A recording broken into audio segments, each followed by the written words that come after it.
আমরা রসায়ন দ্বিতীয় পত্রের তড়িৎ রসায়ন অধ্যায় থেকে আমরা যে চিত্রটা দেখতে পাচ্ছি সেটা হলো ইম্পর্ট্যান্ট একটা টপিকস। যেমন কোনো রাসায়নিক তড়িৎদ্বারের বা রাসায়নিক কোনো কোষের ইএমএফ বের করতে বলা হয়েছে, অথবা বলা হচ্ছে যে এইখানে জিঙ্কের পাত্রে বা দস্তার পাত্রে এই দ্রবণটা রাখা যাবে কিনা।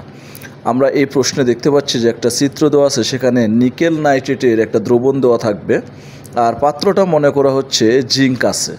সেক্ষেত্রে কি করা হবে? এখানে আমরা দেখতে পাচ্ছি যে বলা হচ্ছে যে নিকেল নাইট্রেটের দ্রবণটা জিঙ্কের পাত্রে রাখা যাবে কিনা। এটা হলো ময়মনসিংহ বোর্ড 2023 সালের একটা প্রশ্ন।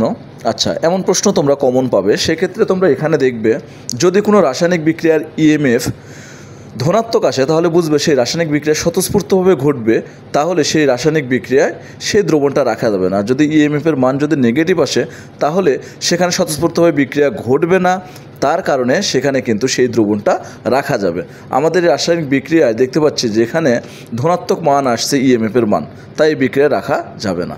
এখানে ইএমএফের সূত্র অনেক বইয়ে অনেক রকম দেওয়া আছে, তোমরা খুব সহজভাবে নিতে পারো যে E cell equal to E cathode বিজারণ মাইনাস ই অ্যানোড বিজারণ। এই সূত্রটা মুখস্থ রাখবে যে ই ক্যাথোড বিজারণ ই অ্যানোড বিজারণ। এক্ষেত্রে ক্যাথোডে সবসময় কি হয়, বিজারণ ঘটে আর অ্যানোডে জারণ ঘটে, এটাই দেখানো হয়েছে।